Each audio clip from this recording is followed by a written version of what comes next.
ମାଡ କାହା ଉପରେ ହେଇଛି ପ୍ରକୃତରେ? ମୋ ଉପରେ କଲର କଲରଟାକୁ ଧରା ହେଇଛି। ହେଲା ହଁ। କଲର ଧରିବା ନାଇଁ, ନାଇଁ, ମାନେ- ମୁଁ କହୁଛି କଲର ଧରା ହେଇଛି, ଆଉ କାହା ନାଇଁ ଉପରେ? ନାଇଁ ମୁଁ ଆପଣଙ୍କୁ ପଚାରୁଛି ନାଇଁ, କଲର ନାଇଁ, କଲର ଧରିବା ଧରିବା ଠିକ ନୁହଁ, ଆଦୌ ଠିକ ନୁହଁ। କଲର ଧରିବା ଗୁରୁତ୍ୱ ନୁହଁ। ନା ନା ଗୁରୁତ୍ୱର।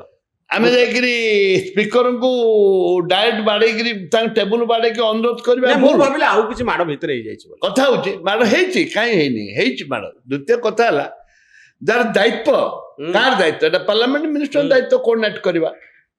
ହୁଁ ଆପଣ ଦେଖିଛନ୍ତି ଯେତେବେଳେ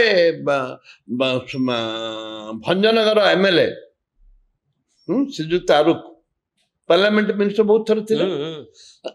ଯେତେ ଲବିରେ ବିଜେପି ଦଳ ହଉ କି କଂଗ୍ରେସ ଦଳ ହଉ ଆସନ୍ତି ସେ ନିଜେ ନିଜେ ଲବିକି ଆସିକିରି ଅନୁରୋଧ କରିକି ନେଇ ବସନ୍ତି। ହୁଁ। ଏଇଟା ଆପଣ ଦେଖିଥିବେ। ଏବେ ଆଉ ହଉନି ସେଟା? ହାଁ? ଏବେ ହଉନି? ଆରେ ଯୋଉ ମିନିଷ୍ଟର ଯୋଉ ପାର୍ଲାମେଣ୍ଟ ମିନିଷ୍ଟର ମା କୁ ଗାଳି ଦେଇକିରି ବିଧାନସଭା ପବିତ୍ର ବିଧାନସଭା ଭିତରେ ମାର ବୋଲି କହୁଛନ୍ତି ସେ ତଳକୁ ଆସିକିରି ଅନୁରୋଧ କରିବାର ଅନୁରୋଧ କରିଛନ୍ତି। ଲବିରେ ଆପଣ ମାନେ ଭଲରେ କଥା ହଉନାହାନ୍ତି ବିଜେପିର MLAଙ୍କ ସାଙ୍ଗରେ, ପାର୍ଲାମେଣ୍ଟାରୀ ଆଫେୟାର୍ସ ମିନିଷ୍ଟରଙ୍କ ଆରେ ସାଙ୍ଗରେ? MLA ସାଙ୍ଗରେ କାହିଁ କଥା ହବନି? ମିନିଷ୍ଟରଙ୍କ ସାଙ୍ଗରେ କଥା ହଉଛନ୍ତି ନା ନାଇଁ? ଆରେ ସେ ମନ୍ତ୍ରୀ କାହା ସହିତ କଥା ହେଲେ ତ ହଉନାହାନ୍ତି? କାହା ସହିତ ଆପଣଙ୍କ ଭଳି ମହାପ୍ରତାପୀ ବିଧାୟକଙ୍କ ସାଙ୍ଗରେ କଥା ନ ହୋଇ କୋଉ ପାର୍ଲାମେଣ୍ଟାରୀ ଆଫେୟାର୍ସ ମିନିଷ୍ଟର ରହିପାରିବେ? ଶୁଣନ୍ତୁ ଏବଂ ତାଙ୍କର ଯୋଉ ବିଜେପିର ଗୋଷ୍ଠୀ କନ୍ଦଳ ହୁଁ ବିଜେପିର ଗୋଷ୍ଠୀ କନ୍ଦଳ ସେମାନେ ହେଲେ ଯେମିତି ମୋହନ ସରକାର ବଦନାମ ହଉ ମୋହନ ସରକାର ବଦନାମ ହଉ ଏଇଥିପାଇଁ ଲାଗିଛନ୍ତି କିଛି? ସେଇଥିପାଇଁ ତାଙ୍କର କତୁରୀ କଟାକଟି ଚାଲିଛି। କତୁରୀ କଟାକଟି ଚାଲିଛି। ହଁ କତୁରୀ ସିଙ୍ଗିଂ। ତ ଆପଣଙ୍କୁ କିଏ କଣ ଉତ୍ସାହିତ କରୁଥିଲେ କି ଗଣ୍ଡଗୋଳ ଟିକେ ଅଧିକା କର? ନାଇଁ ନାଇଁ ସେମାନେ କହିଲେ ସେମାନେ ବହୁତ ବିଧାୟକ ବିଜେପିରେ କହିଛନ୍ତି ମତେ ଦରକାର ପଡେ ଡାଇରେକ୍ଟ ମୁଁ ଚିଫ ମିନିଷ୍ଟର ବି କହିପାରିବି। କଣ କହିଛନ୍ତି? ଯାହା କରିଛ ଠିକ କରିଛ।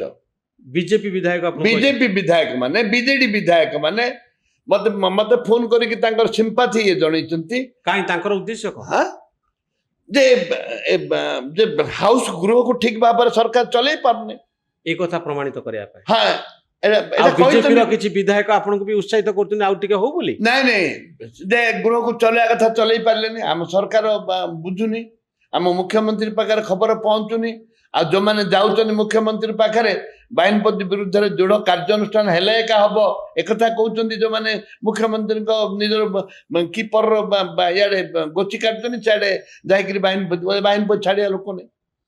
ଆପଣ ମୁଖ୍ୟମନ୍ତ୍ରୀଙ୍କୁ ଭେଟିଲେଣି ଯାଇକିରି ଏଇ ଗଣ୍ଡଗୋଳ ପରେ? ନାଇଁ ନାଇଁ ମୁଁ ଦେଖା ଥରେ ଯାଇଥିଲୁ ଆମେ ମାଇନ୍ସ ଉପରେ ଚିଠି ଦବାର ଥିଲା ଯାଇଥିଲୁ ପଳେଇ ଆସିଥିଲୁ। କିନ୍ତୁ ଆଉ ଗଣ୍ଡଗୋଳ ଏ ବିଷୟ ନେଇ କିଛି ଆଲୋଚନା ନାହିଁ। ହାଉସ ତାର ବାବୁ ଇଏ ବିଧାନସଭାରେ ଆପଣ କେତେ ସକ୍ସେସ୍ ପାଇଲେ? ମାରପିଟ ଗଣ୍ଡଗୋଳ ଗୋଡ ଭାଙ୍ଗିଗଲା 27 ତାରିଖ ରାଲି ପରେ, କଣ ସକ୍ସେସ୍ ମାନେ ଲୋକ ଆପଣଙ୍କୁ କେମିତି ଗ୍ରହଣ ଆପଣ ଗାଁ ଗହଳି ଲୋକଙ୍କୁ ପଚାରନ୍ତୁ। ଗାଁ ପ୍ରତ୍ୟେକ ଗାଁରେ ଖବର ପହଞ୍ଚିଲା କଂଗ୍ରେସ ଦଳ ସୁରକ୍ଷା ମହିଳା ମାନଙ୍କୁ ସୁରକ୍ଷା ଦେବା ପାଇଁ ମୋର ନେତା ହଉଛି ଭକ୍ତଚରଣ ଦାସ ଲଢୁଆ ନେତା। ମୋର ନେତା ହଉଛି ଭକ୍ତଚରଣ ଦାସ ଲଢୁଆ ନେତା। ବୁଝିଲେ? ଭକ୍ତଚରଣ ଦାସ ଯୋଉ ଡାକରା ଦେଲେ ଜିଲ୍ଲା ଘେରାଉ ମତେ ସସ୍ପେଣ୍ଡ ହେଲା ପରେ ସେ ଜିଲ୍ଲା ଘେରାଉ ଦାୟିତ୍ୱ ନେଇ ଜିଲ୍ଲା ଘେରାଉ କଲେ,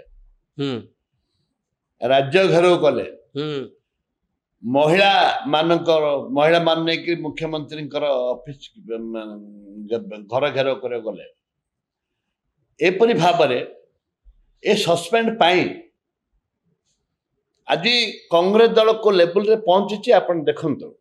ମହିଳା ମାନଙ୍କୁ ସୁରକ୍ଷା ପାଇଁ ସାଧାରଣ କମିଟି ଗୋଟେ କମିଟି ରାଜସ୍ୱ ପଇସା ଲାଗୁଥିଲା କି? ଆପଣ ତ ବହୁ ବର୍ଷ ଧରିକି ସାମ୍ବାଦିକତା କରିଛନ୍ତି ବିଧାନସଭାରେ, ବହୁ କମିଟି ବି ପୂର୍ବରୁ ହେଇଛି, ବହୁ ପାର୍ଲାମେଣ୍ଟ ଆମର ଯୋଉ ଗୃହରେ ସର୍ବଦଳୀୟ ମିଟିଂ ଯଦି ଷ୍ଟ୍ରାଇକ୍ ଯଦି ଗଣ୍ଡଗୋଳ ହୁଏ କିଛି ଘଣ୍ଟ କୀର୍ତ୍ତନ ହୁଏ ତ ସର୍ବଦଳୀୟ ମିଟିଂ ଡକାଯାଏ। ତା ଭିତରେ ଦୁର୍ଭାଗ୍ୟ ମୋର ଯିଏକି ଆମର ଅପୋଜିସନ ଲିଡର ଥିଲେ ପୂର୍ବରୁ ଥିଲେ ନରସିଂହ ମିଶ୍ର ନାହାନ୍ତି। ସିଏ ତାଙ୍କୁ ସେ ଅଫିସରେ ବସିଲେ ସମସ୍ତେ ଆସୁଥିଲେ କଥାବାର୍ତ୍ତା କରୁଥିଲେ ତାଙ୍କର ସମାଧାନ ବାହାର କରିକି ବିଧାନସଭା ଚାଲୁଥିଲା। ତାଙ୍କର ନେତୃତ୍ୱ କିଏ ନାହିଁ, ବିଜେପିରେ କିଏ ନେତୃତ୍ୱ ନାହିଁ ତାଙ୍କର 4 ଭାଗ।